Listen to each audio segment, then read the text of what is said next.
وەسیەتی پێغەمبەرە یاخود ئەوەی کە پێی دەوترێ ڕەزیەت و یەوم الخەمیس. معتەزیلەش ئەیگێڕنەوە ئەڵێن عومەر غەڵەتی کرد، تەنانەت بەشێک لە هاوڵان منافق بوونە، بۆی ئەبێ هەمووتان ئەو دەرمانە بخۆن بۆ نەوەکوژە هەروێ. بینەرانی عزیز، ئەم کاتە و هەم کاتێکتان باش بێت لە ئەڵقەیەکی نوێ لە بەرنامەی پرسیار و گفتوگۆ لەگەڵ برای بەڕێزم کاک دکتۆری نووسراوی درێژە بە زنجیرەی بەرنامەکان دەدەین سەبارەت بە ئەو ڕووداوانەی کە لەناو مێژوو ئیسلامدا ڕوویان داوە. بەرنامەی زنجیرەی یەکەمی ئەڵقەی ئەمڕۆمان تایبەت دەبێت بەم ڕووداوانەی کە لە دواساتەکانی ژیانی پێغەمبەر لە مێژوو ئیسلام ڕۆیان داوە. ئەم ڕووداوانە چی بوون؟ چ کاریگەریەکیان بۆ سەر ژیانی سیاسی و کۆمەڵایەتی و وەدواجار ڕەسمکردنی کۆی سیاست و دامەزراندنی پایەکانی دەوڵەتی ئیسلامی یاخود دەوڵەتی مەدینە هەبوو وە دوجار ئەم ناکۆچانە کاریگەریەکیان بەسەر کۆی ڕووداوەکانی دواتری سەردەمی خەلیفەکانی ڕاشیدون دواتریشدانە. ئایا دەتوانین ئێمە ئەم ناکۆچی ململانیانە بگەڕینەوە بۆ ئەو ڕووداوانەی کە لە سەرەتای بەر لە وەفاتی پێغەمبەر ڕوویانداوە یاننا؟ بەر لەوەی کەەوە دەست بە بەرنامەکە بکەین، سەیری ئەم ڤیددیۆیە دەکەین و گوێبیستی تێکستەکەش دەبین، بزانین دواتر لەگەڵ کاکتۆر قسەی لەبارەوە دەکەین.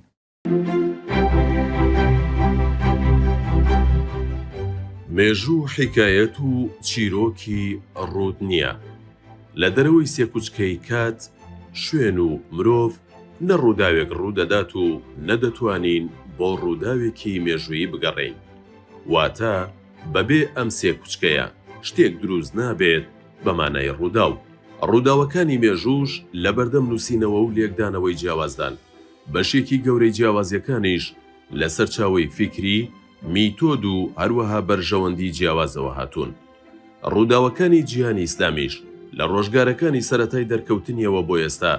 دەچێتە نێو بازنە و چوارچێوەی هەمان پێوەرە زانستیەکانی زانستە کۆمەڵایەتی و مرۆییەکانەوە. بۆیە ئەگەر ڕۆژان چاوی ڕەتکردنەوە و سڕینەوە بیان بینین. مێژوو بەردەوام پێویستی بە خوێندنەوەی نوێ هەیە. هەموو دیدێکی ڕەخنەیی و پێداچوونەوەیەکی ڕەخنەیی بۆ هەر بڕگە و ڕۆژگارێکی مێژوویی بایەخی زێدەگرنگی بۆ کۆمەڵگە و شارستانیەت دەبێت. مێژووی ئیسلام وەک هەر مێژوویەکی دیکە دەتواندرێ لەسەر سێ بنەما بخوێندرێتەوە.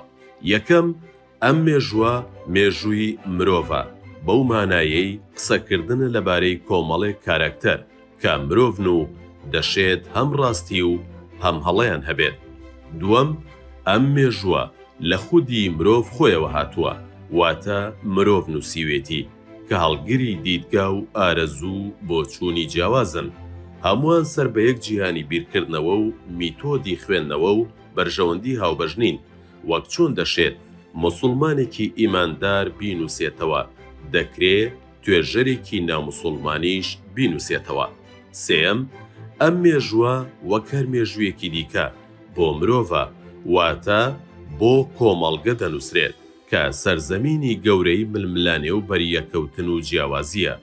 لە مێژووی مرۆڤێکەوە بگرە وەک تاک تا بە مێژووی دەستە جەمعی و گروپە کۆمەڵایەتیەکان دەگات. بۆ ئەوەی با نزیک بوونەوە لە ڕاستی ڕووداوەکان بگەین،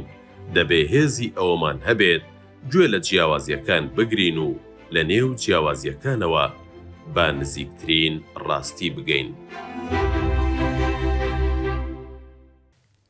دووبارە سڵاوتان لێبێت کاکتۆر، زۆر بەخێر بی. ماندوو دەکەین هەمووجار. خۆشحاڵ بووم لە خزمەتیوە. تێکستەکەمان گوێ لێ بوو، ڤیددیۆکەمان بینی، بە کورتی سەرنجت چێ لەسەر هەم تێکستەکە و هەم دەستان خۆش بێ بۆ ئەم تێکستە. بەڕاستی هەر وایە، ینی مێژوو مرۆڤی نووسێتەوە و لە سەردەمێگەی نووسێتەوە، ڕەنگە عاتفەیەکی ئاینی هەبێ، سۆزێکی مەزهەبی بەسەریا زاڵ بێ. جگەلەوە خۆتەزانی مێژوو نووسان لە سەردەمانی کۆن کاریگەر بوون بۆ ئەمیر و سوڵتان و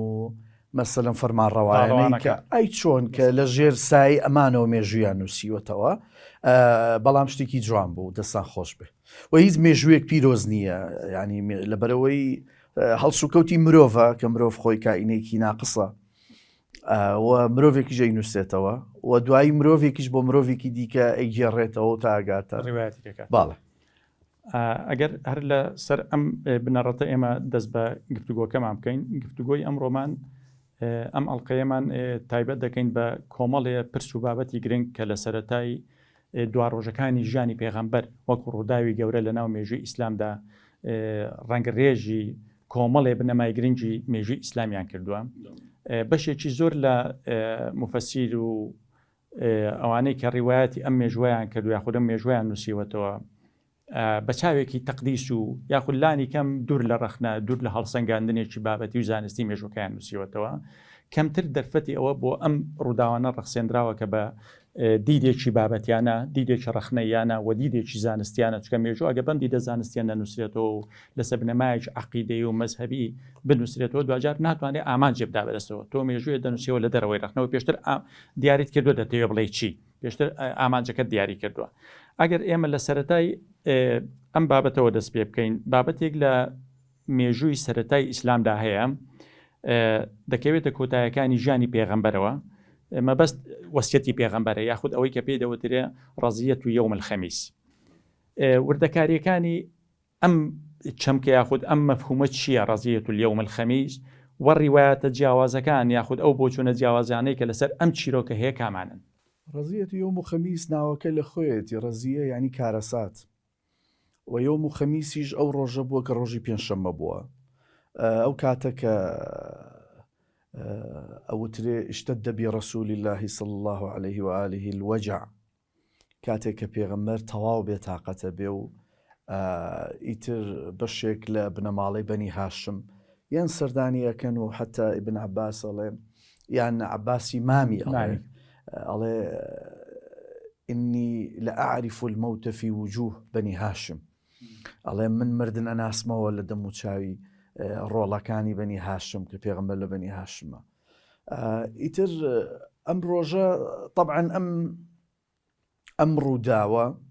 هیچ گومان لەسەر ڕوودانی نییە لەبەرەوەی سەلمێنراوە ئەمە سەلمێنراوە بوخاری ڕیوایەتیەکە موسلیم ڕیوایەتیەکە لای شیعەکان ئەمە لە کافی کولەینی و ئیستبسار هەیە لە لای معتەزیلەکان مەسعودی لە تەنبیه و ئیشرافی گێڕێتەوە یعنی کۆکن لەسەر ئەم ڕووداوە کە لە پێنجشەممەی پێنجەم ڕۆژ پێش وەفاتی پێغەمبەر عەلەیهی سەلام ئەمە ڕووەدا نەسی حەدیسەکە ئەگەر کۆی بکەینەوە لە ڕیوایەتەکان باس لەوە ئەکا پێغەمبەر عەلەیهی سەلام داوا ئەکا ئوتونی بدوات وقراطیس أكتب لكم كتابا لن تضلوا بعدي أبدا ئەڵێ هەنێ قەمیش وەلەگەڵ پارچە پێستێک قرتاس بە پارچە پێست وتراوە یان بەو شتە وتراوە کە تەنک بووە بۆی شتێکی لەسەر بنووسرێ و بمێنێتەوە ئەڵێ ئێوە تۆزێ مەرەکە بوو قەمیش و پارچەش پێستێکم بۆ بێنن بۆی من وەسیەتێکتان بۆ بنووسمەوە پێغەمبەر خۆی داوارەکە بەڵێ لەفزەکە هی خۆیەتی لەن تەضیلوا بعدی ئەبەدا یان لەن تەضیلوا بعدەه ئەبەدا ئێوە دوای ئەمە تووشی هیچ گومڕاییەک نابن کەواتە ئێستا پێغەمبەر عەلەیهی سەلام مرۆڤێکە ئەوێ ئاخیر وەسیەتی خۆی بنووسێتەوە بۆی گرفت و کێشە دروست نەبێ وە نە بۆ گرفت و کێشە بەڵکو ئەڵێ ئەگەر وەسیەتەکە بنووسمەوە من لەن تەضیلوا ئێوە قەت گومڕا نابن بەڵێ قەت گومڕا نابن نافیەی ئەبەدیە لەن جید کە پێغەمبەر داوای ئەمە ئەکا ئیتر لە سەحابە لە نێو خۆیان ئەبێتە مشتومڕیان پێغەمبەر تیکرارەکاتەوە کە ئەمەی بۆ بێنن بەعزێکیان معارەزە بن کە وەسیەتەکە بنووسرێ کە ئەسڵەن قەمیشوینەکەی بۆ بێن بۆی وەسیەتەکە بنووسرێ طبعا دەرچوونێک لەمە ئەمە بەشێکە لە بەڵگە و ئارگومنتی ئەو کەسانەی کە ئەڵێن پێغەمبەر خوێنەواری هەبووە لەبەرەوەی ئەفەرمێ ئەکتب لەکم کیتابە خۆم ئەینووسم بۆ دانەنووسم ئەجینا ئەوترێ پێغەمبەر عەلەیهی سەلام ئەیتوانی بە زمان بیڵێ وەکو ئەم ئەحادیث و ئایەتانەی دیکە کە دوای ئەنووسرێتەوە، بەڵام ئەڵێ خۆم بینوسم. ئەمە بەڵگەی گرنگی و پێگەی ئەم وەسیەتەیە کە پێغەمبەر ئێوەی خۆشی بینوسێ بە دەست و خەتی خۆی بێ بۆ ئەوەی تووشی گومڕا نەبی. بەڵێ بەشێک لە سەحابەکان دەڵێن إن النبي قد غلب عليه الوجع، پێغەمبەر لەژێر ئازار و ئەشکەنجە و هینایە. عمر بن خەتاب ڕەزای خوای لێ ئازار و شکنجە بەهۆی نەخۆشیەکەیەوە. بەڵێ عمر ئەڵێ إن النبي هەجر، ینی پێغەمبەر وڕێناکە. بەڵێ جيد پێغەمبەر وڕێناکە. ئیتر ئەمە غەڵب دروستەکە لەم ژوورە تەسەوڕکە، ینی پێغەمبەر عەلەیهی بەو عەزەمەتەی خۆی بێ وەسیەتی ئەخیر بنووسێتەوە خەڵکانێک بڵێن نا ئەمرەکە ئەمانە بڕۆنە دەرەوە، هەمووتان بڕۆنە دەرەوە. جا فەرمێ لا ينبغي عند النبي التنازع، چۆنەکری ئێوە لە خزمەتی پێغەمبەرە ململانێ و غەڵب بکەن؟ قرآن فەرمێ لا ترفعوا أصواتكم فوق صوت النبي ولا تجهروا له بالقول كجهر بعضكم لبعض أن تحبط أعمالكم. چۆنەکری لەسەر پێغەمبەر دەنگ بەرزکەیتەوە. بە هەر حاڵ پێغەمبەر هەمویان دەرەکاتە دەرەوە و لێناگەڕێن کە پێغەمبەر عەلەیهی سەلام ئەو وەسیەتە بنووسرێتەوە. ئەم حادیسەی وەکو وتم ئەمە سابتە. بەڵێ ئەمە هەم ڕیوایەتی سونە و شیعە هەمووی کۆکن و معتەزیلەش کۆکن لەسەرەوەی کەم کۆکن لەسەر بەو لەفزانەی کە خۆشم وت ڕوویداوە. بەڵێ بەو چەمکانەی کە حەقیقەتێکە و هەیە. بەڵێ بەڵێ اینجا ئیش دێتە سەر چیە؟ دێتە سەر فوقەهاکان، مفەسیران، ڕاڤەکاران، محەدیسان تەحلیلی ئەم ئاجا بۆی پێشەوەی بچینە سەر ئەم مەسەلەی تەحلیلکردن بۆ ڕووداوەکان. ینی بە باوەڕی ئێوە ئەمەی کە لە ناو ڕیوایەتە تاریخیەکان و ناو ڕیوایەت و جێڕانەوەی مەزاهیبە جیاوازەکان هەیە لە تاریخی ئیسلامیدا. ینی هۆکاری ئەمە بۆچی دەجێڕنەوە کە کاتێک پێغەمبەر داوا دەکا ئەو کەرستانی بۆ بێن کە وەسیەتەکە بنووسێ، بەڵام ئەوان ئاعتراز دەکەن لەوەی بۆی بێن. هۆکار چێک کە پێیان باش نییە وەسیەتە بنووسێ لە کاتێکدا ئەمە بۆ ئەوەیە کە لە گومڕایی دەربازیان کات تووشی گومڕایی نەبن. ئافرم ئەمە پرسیارێکی زۆر گرنگە. ئایا نهێنی ئەم وەسیەتە چییە کە بەشێک لە هاوڵە بەڕێزەکان لێناگەڕێن پێغەمبەر بینوسێتەوە؟ چونکە کە پێغەمبەر بینوسێتەوە ئەبێتە ئەمری واقع و دوایی ئەبێ گوێڕایەلی بکەن، وانە ئەمەی یعنی ئیجماعی لەسرە، کۆدەنگی لەسرە، کۆدەنگی مەزاهیبە جیاوازەکە. بەڵێ پێغەمبەر وشتویەتی دوای خۆی کەسێک دەستنیشان بکاتن، واتە کەسێک دەستنیشان بکات پێی نەڵێن خەلیفەت الموسلیمین، پێی بڵێن خەلیفەت ڕەسوول الله، بۆ لەبەرەوەی پێغەمبەر یەخلف النەبی، یعنی لە پاش پێغەمبەر ئەبێتە جێنشینیە. و زۆربەی هەر زۆری ڕیوایەتەکان لەسەر ئەوە کۆکن کە پێغەمبەر نیازی ئیمام عەلی بووە و ئەوە شتێکی تازە نییە. لەبەرەوەی لە غەدیری خوم لە حەجەت الوداع حەجی ماڵئاوایی کێتەوە پێغەمبەر ئەفەرمێ من كنت مولاه فهذا علی مولاه اللهم والي من والاه وعادي من عاده، کە ئیمام عەلی لە شوێنی ئەو بێ. بەڵام ئیتر ئەم سەحابانە بە ئیجتیهادی خۆیان ئیمام عەلیان لاپەسەند نەبووە، ئەمە نکۆڵی ناکرێ. بەڵام دوایی لە شیکاری بۆ ئەم حەدیث و ڕووداوە ئەبینین شیعەکان نەفرەتی ئەو سەحابانە ئەکەن کە ئۆپۆزیسیۆن بوونە لە نووسینەوەی نانێشتون وەسیەتەکە بنووسێ. بەڵێ ڕێگر بوونە، نەفرەتیان لێ ئەەکەن و ئەوە پێغەمبەرە و ئێوە کوێن و مەسەلەن باشە. وەچینی ئەمەی پێدەوترێ ئەهلی سونەش لە سەلەفیەت و ئەشاعیرە و ئەمانە بەرگری لەم بەشەی سەحابانەکەن کە هیچیان ڕاڕایی ئەوەیان نییە کە عومەر بن خەتاب سەرکردایەتی ئەو بەشەی کردووە و پینە و پەڕۆی بۆ ئەکەن کە عومەر وای بە باشزانی و ئاوا تێگەیشتووە و هەستی کردووە شتێک ڕوو دەدا کە نابێ ڕوو بە ینی چی ڕوەدا مەسەن پێغەمبەر وەسەتێکی غەڵەتەکە یعنی چەند بۆی بچی غەڵەتی ئینی گەورەتری لێ دروستە بێ بۆیە معتەزیلەش ئەیگێڕنەوە ئەڵێن عومەر غەڵەتی کرد ئەگەری ئەوە هەیە زانرابێت کە لە مۆسیەتە دانیاوانێکی ئەترازی نووسینەکان کردو ئەگەری ئەوە هەیە کە زانرابێ دەیەوێت عەلی بکا بە جێنشینی خۆی من پێدەڵێم هەموو مەزهەبەکان لەسەر ئەوە هینن کە پێغەمبەر ڕیوایەت ئەمە کە پێغەمبەر ویستویەتی ئیمام عەلی دابنێ بەڵام ویستێتی بینوسێتەوە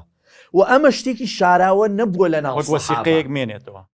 شتێکی شاراوە نەبووە لە ناو سەحابان لەبەرەوەی پێغەمبەر پێشتر ئاماژەی بەوە کردووە کە نزیکترین کەس ئیمام عەلیە و ئیمام عەلی پەروەردەی دەستی پێغەمبەرە پێغەمبەر لە مناڵیەوە گەورەیە کە کچی خۆی فاتیمەت الزەهرا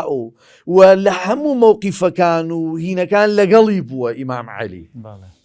هیچ گومان لەوە نییە کە ئەمیدا ئەنا بەڵام ئیتر دوجار ئەم خەڵکە و دوایی کە پێڵێن پێنجشەممە کارە ساتێکە ئەم ناوە کەس ناوی نەناوە ئەم ناوە ئیبن عەباس ڕیوایەتی صحیح ئەڵێ ئینە الرەزیەتە كل الرەزیەة ما حال بين رسول الله وبين أصحابه ئەڵێ کارەسات هەمووی کارەسات ئەوە بوو ئەو ڕۆژەی کە ئەمە ڕوویدا بەرامبەر بە جەنابی پێغەمبەر عەلەیهی السەلام فطبعا ئەم هاوڵانە دڵی پێغەمبەریان شکاند و نەیان هێشت پێغەمبەر وەسیەتەکە بنووسێتەوە و پێغەمبەر ئەمانی دەرکرد ئەمانی لە ژوورەوە دەرکرد و ئیتر دوای ئەوەی کە ئومەی ئیسلامی لە وەفاتی پێغەمبەرەوە تا ئیمڕۆژیەتن ئێمە باجی ئەوە دەدەین کە ئەم وەسیەتەی پێغەمبەر نەنووسراوەتەوە ناکۆچە درێژ بۆ بە هیچ گومان لەوە نییە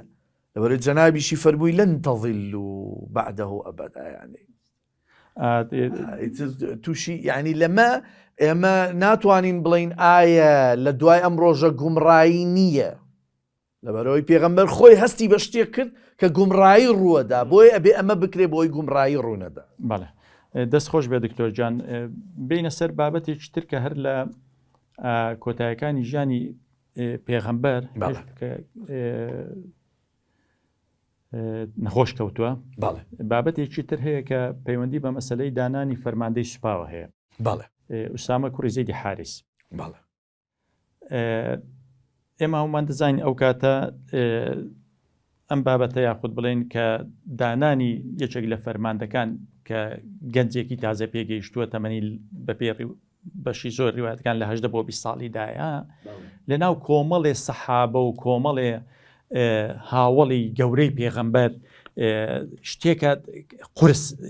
وەردەگیرێ قورس ئیستعاب دەکرێ بۆیە ئەم مەسەلەی دانانی ئوسامەی کوڕی زەیدی کوڕی حارسە جۆرێک لە ناڕەزایەتی و جۆرێک لە ئەترازی دروست کردوە لە بەشێک لە سەحابە گەورەکان ئەوانەی کە هاوڵی نزیکی پێغەمبەر بوون چکە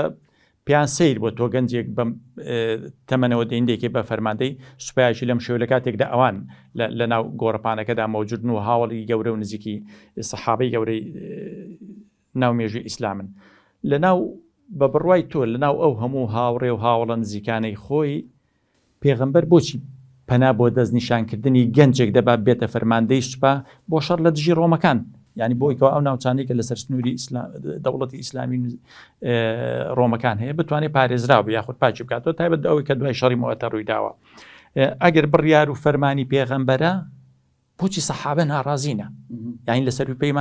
فەرمانی پێغەمبەر و بڕیاری پێغەمبەر و چیتریان دەوێت خۆی سید کە ئێمە وێنەیەک هەیە لە عقلی کۆمەلگای ئیسلامی بەگشتی لایەن وایە کە سەحابە هەمویان جێڕایەڵی پێغەمبەر بوونە و هەمویان سەمع و تاعەی ڕەهایان بۆ پێغەمبەر بووە و هیچ هەڵسوکەوتێکیان بەبێ ئەو نەکردووە و یاخود کاتێک ئەو فەرمودەیەکی فەرموو بێ هیچ کەس لە قسەی ئەم دەرنەچوو ئەمە خەیاڵە لەبەرەوەی لە واقع ئەمە نەبووە تەنانەت بەشێک لە هاوڵان منافق بوونە پابەن نەبوون بە هەموو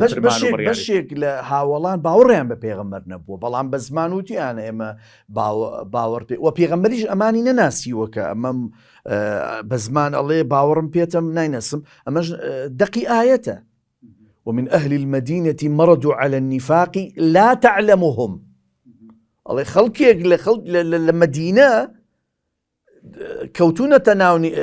نفاق باشا لا تعلمهم تو نانزاني نحن نعلمهم سنعذبهم مرتين. كواتا بيغمبرج نيزاني وكو إنسان بو إنما أنا بشر مثلكم يوحى فقط وحي بودي. بويا إما دتوانين بلين صدان واقعي وامان هي كالقسي بيغمبر درسو بەپێی نەریتی ئەو کاتێک کە تۆ سەرکردەیەکی سەربازی دیاری کرد ئەم سەرکردە سەربازی هەموو شتێکی بەدەستە عادا بڕیاری ئەو کەسەی بەدەست نییە کە دیاری کردووە کە جەنابی پێغەمبەرە. یعنی ئەگەر جەنابی پێغەمبەر عەلەیهی سەلام ئەو کاتە ڕۆحی بسپارد بوایە ئەمە قیادەی هەموو هین ئوسامە ئەیکرد. وطبعا ئوسامە ئێمە ڕیوایەتی دیکەشمانەیە وەی جەنابەت ئەڵێی لە 7 هەنێک ئەڵێن 15 ئوسامە کێیە؟ ئوسامە کوڕی زەیدی کوڕی حاریثەیە. ئەوەی زەید پێغەمبەر لە مناڵیەوە تەبەنیە کاو کوڕی پێغەمبەرە. چیرۆکێکی دوور درێژە. بۆیە دوجار ئەڵێن هەمیشە پێغەمبەر کە بانگی ئوسامەی کردووە وتێتی حب بن الحب ینی خۆشەویستی کوڕی خۆشەویستم. پێغەمبەر لەبەرەوەی زەید وەکو مناڵی خۆی کوڕی خۆی بەخێوی کردووە لە مناڵیەوە تا ئەو کاتەی شەهید دەبێتن لە مؤتە. اینجا ئەوترێ پێغەمبەر عەلەیهی سەلام ئوسامەی دەستنیشان کرد بەوەی گەنجێکە و وەلائی مطلقی بۆ پێغەمبەر هەیە و ئەزانێت کە حاڵەتێک ئەگەر کودەتایەک ڕووبە یان خوا نەخواستە خوێن ڕشتن لە نێوان سەحابەکان ڕووبە کە مەسەلەن ئەم دوو چینەی لە سەحابەم وتیان وەسێتەکە بنووسێتەوە پێغەمبەرە وتیان نابێ بینووسێتەوە مەسەلەن ئەگە ململانێ لە ناو ئەمانە ڕووبە لەوێ هەنگاوێکی گەڕانەوە هەبێتن کە ئوسامەیە بتوانێ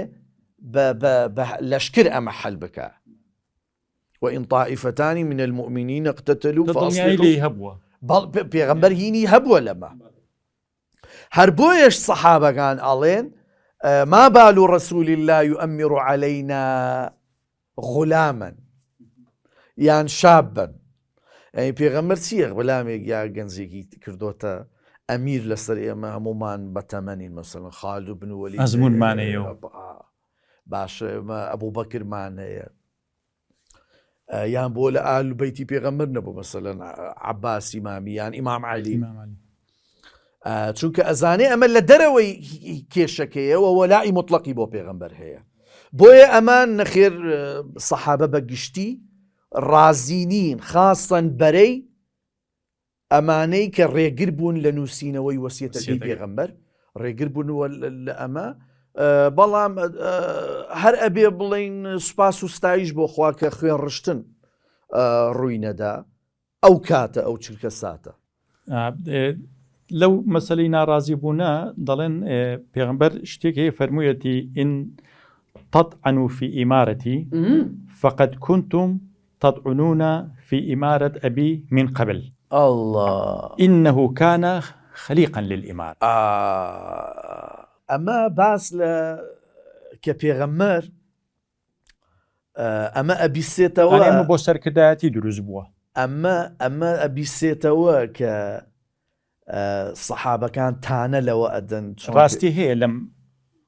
بەڵێ ئەمە خۆی ئەیگێڕیتەوە و لە بوخاری و موسلیم هەیە و لە مەسانیدەکان و صحاحەکانی دیکەشەیە. فقد طعنتم في إمارة أبيه. بەڵێ پێغەمبەر عەلەیهی سەلام پێشتر لە غەزوەی مؤتە کە یەکەم شەڕی سەحابە و هین بووە لەگەڵ ڕۆم لە شوێنێک بەناوی مؤتە لەوێ کە ئەمیرەکەیان دیاریە کاتن جعفەرە فەئەمیرکم جعفەر بن ئەبی طالب دوای جعفەر هەردوو قۆڵی ئەبرن و ئەمە مەشهورە تر پێڵێن جعفەرە تەیار بەزام لای خۆشمان مەرقەدێکی ئەڵێن ئەمەی جعفەری تەیارە جيد. أفرمي فإن قتل فزيد بن الحارثة ئەگەر وەفاتی کرد یا ئەگەر کوژرا شەهید بوو ئەوە زەید فإن قتل فعبد الله بن رواحة ئەوە لەو کاتەیە کە وتیان بە کەس نەما زەید دانێ بە حکمی ئەوەی زەید کۆیلەیەک بۆ پێغەمبەری کاتە کوڕی خۆی و دوایی ئەمەش لە بەپێی ئاەتی ئەمەی ماکانە محەممەد ئەبا ئەحەد من ڕیجالیکم ئەمە هەڵەوەشێتەوە لە بەرەوەی پێغەمبەر زەینەبی خێزانی ئەمە خوازێتن دوایەوە جیابێتەوە ئەمە چیرۆکەکە مەشهورە لە سوڕەتی ئەحزاب. ئوسامەش وەکو فەرماندەی سوپا تاوەکو پێغەمبەر لە ژیاندایە ڕاستە ئەم دەست نیشانی کردو بەڵام دەست بەکار نابێ بەهۆی ئەم خلافانەوەی کە دەست بەکار نابێ دەست بەکارە بێ لە بەرەوەی ئەو نەسەی کە جەنابت خوێنتەوە إن تطعنون في إمارته فقد طعنتم في إمارة أبيه ئەگە بڵێن ئەمە سەر لەشکرە و تانەی لێبن ئێوە تانەتان لە باوکیشیدا فەو لەوێ تانەی لێدەن لە مؤتە بەڵام لە مؤتە شەهید دەبێتن زەید شەهید دەبێت بەڵێ باوکی لەوێ شەهید دەبێەوە لە مؤتە ئیتر پێغەمبەر دەوروبەرەکەی خۆی ناسی بوو بەڵامە بالمؤمنین رؤوف رحیم ولو كنت فظ الغليظ القلب لانفضوا من حولك ئەڵێ تۆ ئەگەر تۆزێ دڵ ڕق بواە کەس لە دەورێ نەما تۆ وەرە پێغەمبەر عەلەیهی سەلام ئەو عەزەمەتە تەحەمولی ئەو هەموو خەڵکی کردووە کە ئەزانن ئەمە پێغەمبەرە و خاوەنی دواپەیامی ئاسمانە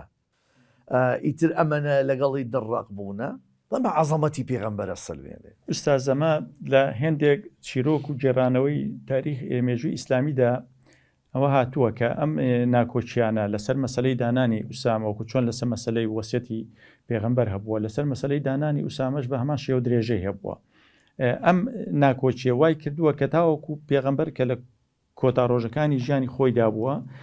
کاتێک کە فەرمان دەکات کەسێک بکرێ بە فەرماندەی سوپا بەڵام تاوەکو خۆی لە ژیاندا بوو ئەو وەکو ئەو فەرماندەی سوپا دەست بەکار نەبوو ڕاستە دەست نیشانی کرد بەڵام هۆی ناکۆچیەکانەوە دەڵێن دەست بەکار نەبوو هەتا دەڵێن دوای مردنی ئەبوو بەکر پشتیوانی کردووە کە دەبێ قسەی پێغەمبەر جێبەجێ بکرێ فەرمانی پێغەمبەر جێبەجێ بکرێ ئوسامە وەکو فەرماندەی سوپا هەتا وتەیەکی بەناوبانگی ئەبوو بەکر هەیە من هەر لێرە بۆت دەخوێنەوە وتەکەی دەڵێ ئەبوو بەکر مەقولە شەهیرەکەی خۆی گوتێتی والذی نفسی بيدي لو ظننت أن السباع تخطفني لأنفذت بعث أسامتي. یعنی پێغەمبەر ئەبوو بەکر پشتیوانی فەرمانەکەی پێغەمبەری کردو بەڵام دوای مردنی سیرکە ئەمەی کە دەڵێن پێغەمبەر دەستنیشانی کردووە بەڵام دەست بەکار نەبووە ئێمە خۆ قەرنی 20 نییە بڵێ جارێ مباشەرەی نەکردووە ئەسڵەن ئەم زەمەنانە کە مەسەلەن قسەکە وەرگیرا تاوە ئەمە قەیادەیە و چونکە ینی پشت ڕاستکردنەوە بۆ بیر و بۆچنەکەی ئێمە ئەوەیە کە تانە لێ دەن چۆن ئەمە بۆتە سەردا دوو ئەمەی کە ئەبوو بەکری سەدیق ڕەزای خوای لێبێ ئەمەی کە ئەڵێ مەسەلەن من پشتیوانی ئەو پیاوە ئەەکەم و لە بیعثەکەی ئوسامەیە ئەبوو بەکر ڕەزای خوای لێبێ لە زۆر شت دوای پەشێمانە بێتەوە تەنانەت لە سەرەمەرگی لە خلافەتەکەی خۆی پەشێمانە بێتەوە ئەڵێ یا لەیتەنی قەذەفتها في عنق إحدى الرجلين عمر بن الخطاب أو أبا عبيدة عامل بن الجراح بۆیە ئەمە یعنی زەمەنێکی بەسەرا ئەچێتن و ئەوترێ ئەبوو بەکری سەدیق دوایی پەشێمانە بێتەوە لەوەی کە چۆن فەدەکی نەداوەتە فاتیمەت الزەهرا کە فاتیمە ئەمە مەشهورە بە نەفرەتەکەی فاتیمە کە لعنەتی لێکا لەسەر ئەمانە زەمەن هینیەکاتن بەڵام ئیتر ئەو کاتە ئەمە ڕووی داوە مێژووە یعنی زۆر جار ئەڵین بریا ئەمە ڕووی نەیە شێوازی جێرانەوە لە فۆرمی جیاواز و ڕێوە ئەمانە ڕووی داوە یعنی چی بکەین ئیتر تەنانەت عمەری کوڕی خەتاب دوجار لەسەر خلافەتی ئەبوو بەکر ئەڵێ كانت خلافة أبي بكر فلتة ئەڵێ فەلتەیەک بوو فەلتەیەک بیتر فەلتە کورد زۆری بەکارێنێ زانمان نایچی دەست خۆش بێ دکتۆر جان بابەتێکی تر هەیە هەر لە هێشتا پێغەمبەر لە ژیاندایە و لە کۆتاییەکانی ژیانی پێغەمبەر دیسان ڕوودەدات واتە بەشێکە لەم مێژووی ناکۆچی و ململانەی و بەرێکەوتنەی نێوان هاوڵان و ئەوانەی کە لە دەوروبەری پێغەمبەر بوون ئەویش مەسەلەی کاتێک کە پێغەمبەر نەخۆش دەبێت هەندێک لە ڕیوایەت هەیە هەندێک لە جێرانەوەی مێژووی هەیە کە پێغەمبەر دەرمان خوارد کرابێت ینی بەشێک لە نەخۆشیەکە یاخود هۆکاری نەخۆشیەکە یاخود هۆکاری وەفاتی پەیوەندی بەوە هەبێ ڕاست و دروستی ئەم چیرۆکە چییە تاوان ئەگەر هەم لە بەپێی ئەو سەرچاوانێکی خۆت بینیوتن ئەو گەڕان و ئەو خوێندنەوە ئەو دراسانەی کە کردوتن ئایا ڕیوایەتەکان یا ڕیوایەتی دروست ڕیوایەتی صحیح هەیە لەسەرەمەکە ئەمە بسەلمێنێکە ئەم ڕووداوە فعلەن وایە دەرمان خوارد کراوە پێغەمبەر و چێ بوونەوەی دەرمان خواردیان کردووە ئەشخاصەکان چێ بوون سەحابە بوون خەڵکی تر بوون نایاری بوون و ئامانچیان لە دەرمان خواردنی جوە پرسیارەکان کەمێ زۆر بوون بە دوایە دەستخۆش وردە دەستخۆش وردە دوای ئەوەی کە بەشێک لە هاوڵان وەکوتم نەیان هێشت پێغەمبەر وەسیەتەکە بنووسێتەوە پێغەمبەر خۆی بێتاقەتە و نەخۆشە زیاتر کاریگەری لەسەر بێتن ینی مەسەلەن نەخۆشیەکە بێتە دووەوەنە بێتاقەتە بێکە ئەو هەموو تەمەنە و لەناو ئەمانە سەرفی کرد و ئەو هەموو خۆشەویستی و بەخشش و میهرەبانیە لەگەڵیان ئێستا لێ ناگەڕێن وەسیەتی ینی وەکو ئینسانێکی ئاسا کە ئێمە ئەگەر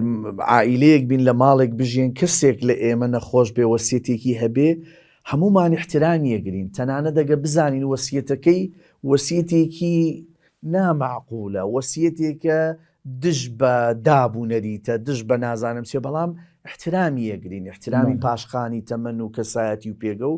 بەڵام ئەمان کەسیان ڕێزی پێگەی پێغەمبەر و هینیان نەگرت لەمە بەمە زۆر خەفەت پارە بێتن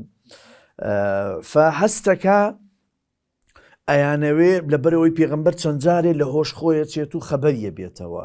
لە هۆش خۆیە چێت و خەبەریە بێتەوە هەستەکە کە دەیانەوێت دەرمان خواردی بکەن بۆیە ئەم حەدیسەی کە من ئێستا لەفزەکەیت بۆ باسەکەم دایکی ئیماناران عائیشەی گێڕێتەوە و لە بوخاری و موسلیمیش هەیە فەرمێ لا تەلودنی دەرمان خوارم نەکەن عائیشە چیەڵێ وەکو تەعلیقی خۆی و ئەو نەسەی کە لە بوخاری هاتووە ئەڵێ وا تێگەیشتم کەراهەت المەریض للدەوا کە نەخۆش حەزی بە دەرمان نییە یا ڕقی لە دەرمانە فە دەرمان خواریەکە دوایی کە بە هۆش خۆی دێتەوە ئەما قلت لەکم لا تەلودنی ئەڵێ من نەموت دەرمان خوارم نەکەن ئەڵێ ئەم چەند کەس لێرەیە ئەمانەی کە لێرە بوونە ئەو جەمعەی لە ژوورەکەی پێغەمبەرن عەلەیهی سەلام ئەبێ هەمووتان دەرمان خوارد بکرێن فهەموویان لە نەفسی دەرمانەکە ئەخۆن ئللا عەباس نەبێ مامی عەباسی مامی ئەڵێ عەباس نا ئەم ڕیوایەتە تۆ وەکو کەسێکی ئەکادیمی سەیری بکەی هیچ گومان لەوە نییە کە پێغەمبەر عەلەیهی سەلام گومان لە هەموو دەوروبەری خۆیەکە جگە لە عەباس نەبێ گومانەکانیش پێشینەیەکی هەیە لە وەسیەت ئەمانەیە کە باسمان کرد بۆی ئەبێ هەمووتان ئەو دەرمانە بخۆن بۆ نەوەکو ژەهروێ فلەمانەی کە لە ژوورەوە بووە عەباس بووە ئیمام عەلی ئەو کاتە لە دەرەوە بووە دەڵێ عەباس نەیخوا کە سەر ئەگاتە عەباس نەیخوا عەباس متمانەیە عەباسی مامی ئەمەش ئەزانی ئەمە بەشێکە لەو مێژوویەی کە کاتی خۆی ئێمە ئەماوت بیشارینەوە عەوام نەیزانێ یان ئەو مێژووی کە ئەڵێن مەسکوتون عن بێدەنگ بین لی بەڵام ئێستا من هەست بە گوناحەکەم کە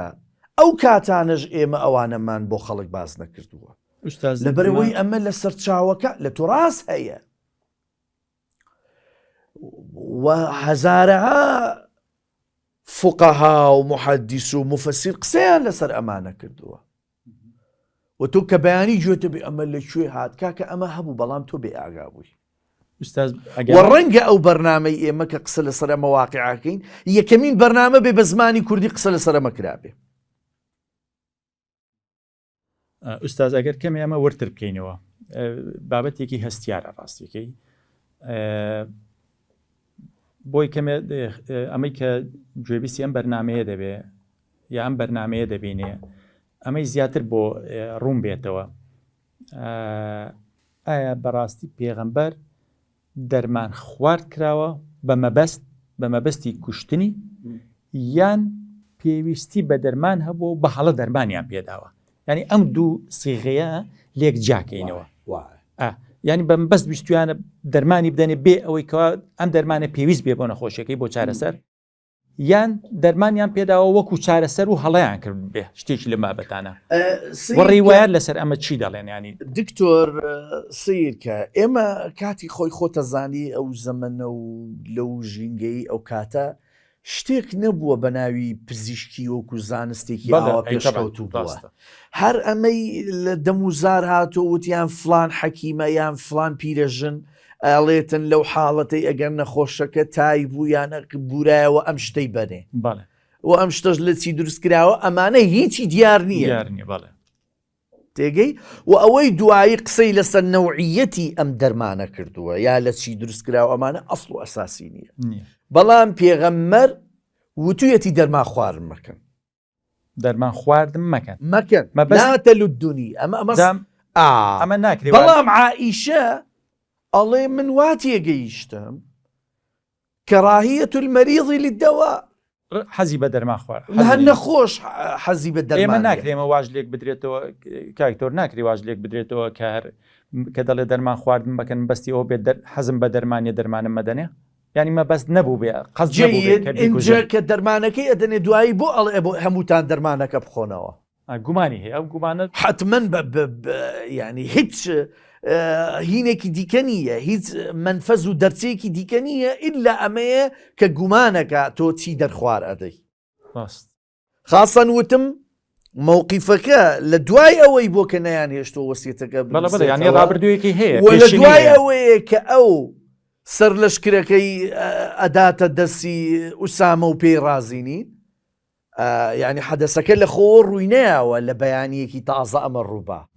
پێشهاتی دیکە هەبووە. ئوستاز بۆ دواپرسیارمان لەسەر ئەم ئەڵقەیە ئەمە تقریبان بەشێک لە سێ ڕووداومان باس کرد هەم مەسەلی وەسیەت هەم مەسەلی دانانی ئوسامەی زەیدی کوڕی حارس هەم مەسەلەی ئەوەی کە پێدەوترێ نەبیە بڵێن دەرمان خواردنی پێغەمبەر. دوای ئەم سێ بابەتە ئێمە کاتێک کە قسە لە مێژوو دەکرێ بەگشتی ئەمە مێژووە ئەمە ڕووداوە هەمیشە ئەمەی کە لە بینەوە سەر ڤیددیۆکەمان کە ڤیددیۆکە خراە ڕوو ئەمە پیشاندرا التاريخ للبشر وبالبشري وهر بۆ مرۆڤ بۆ کۆمەلگاشە دوجار واتە ئەمەی کە دەینووسێتەوە لە دیدگای جیاواز دەینووسێتەوە لە ڕوانگەی جیاواز دەینووسێتەوە هەندێک جار بەژەوەندی جیاواز دێتە ناو مەسەلەی نووسینەوەی تاریخ 100% مەرج نییە بۆیە هەمیشە مێژوو قابلی قسە لەسەرکردنە قابلی زیاد و کەمە بەڵام ناکرێت تەقدیس بکرێ ناکرێ باز نەکرێ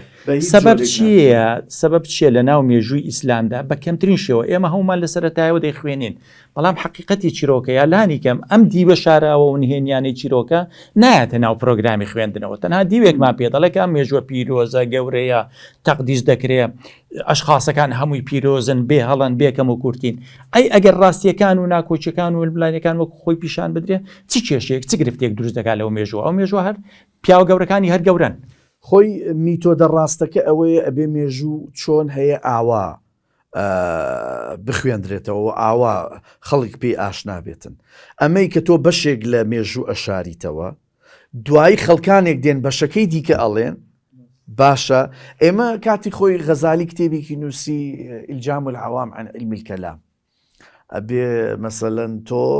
خەڵک هینکەی لە علمی کەلام زانستی کەلام یعنی مقارنەکردنی عقل لەگەر دەق ئێستا ئێمە لەو چەند حادیسە لەو چەند ڕووداوە عقلمان لەگەڵ ڕیوایەتەکە هین کرد شتێکی دیکە دەرچوو ینی تۆ مەسەلەن لەم حاڵەتە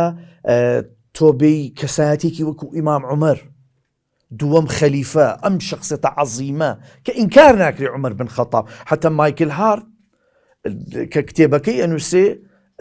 سەد گەورەترین شخصیاتی مێژوو عومەر بن خەتاب یەکێکە لەوانەی کە مێژووی مرۆڤایەتی گۆڕیوە بەڵام عومەر لێ ناگەڕێ پێغەمبەر ئەم وەسیەتە بنووسرێتەوە ئەمە واقعە ڕووی داوە فەم مرۆڤ بوونە ئەمانیش مرۆڤ بوونە بۆیە ئێمە هیچ سوودیش بەمە ناگەێنێت تۆ لەو سەردەمە بێ نەفرەت بارانی کەی یان بە مقدسی بزانی وە شارنەوەشی هیچ پێویست ناکات ئاسڵەن شارنەوەی هەڵەیە تۆ ئەبێ بڵێمە واقعە بەڵام غەڵەتەکە لە چییە لە دوو احتیمالە تۆ بێی بە نەفرەتی بکەیت وەکو ئەوی بەشێک لە خوشک و براشیعەکان بە نەفرەتی دەکەن یا ئەوەتە وەکو سونەکان بێی تەقدیسی کەی ئەمە مقدسە قابل کە بڵێ مقدسە و کاتە نەعوذ بالله یعنی پێغەمبەر غەڵەت بوو بۆیە ئەمە زۆر موهیمە تاریخ وەکو خۆی بخوێندرێتەوە و ئەگەر وەکو خۆی بخوێندرێتەوە ئەو تەکفیرەی ئیمڕۆ نامێنێ ئەو تەکفیرەی ئیمڕۆ کە موسڵمانان لە ناو یەکتری دەیکەن ئەمە نامێنێ تۆ کابرایەکی سونەی ئەڵێ ئیمام عومەریش بە شەرێک بووە ئەو کاتە ڕەنگە باری دەرونی یانینی ڕێک نەبوو بێ ئەو کاتە غەڵەتێکی کردووە و پێغەمبەر لەسەر ڕاست بووە و تۆ مەزهبی بەرامبەرت جەهمیە معتەزیلەیە قەدەریە هەمووی باوەڕیوایە بکە پێغەمبەر معسوومە بەڵام هەمووی باوەڕیوانیە کە سەحابەی دیکە معسووم ڕاستە زۆر ڕاست دەست خۆش بێ دکتۆر جان لێردا دینە کۆتایی ئەم ئەڵقەی بەرنامەکەمان تا بەرنامەیەکی تر و ئەڵقەیەکی تر لە درێژەی ئەم بەرنامانە بەخواتان سپێرین و خواتان لەگەڵ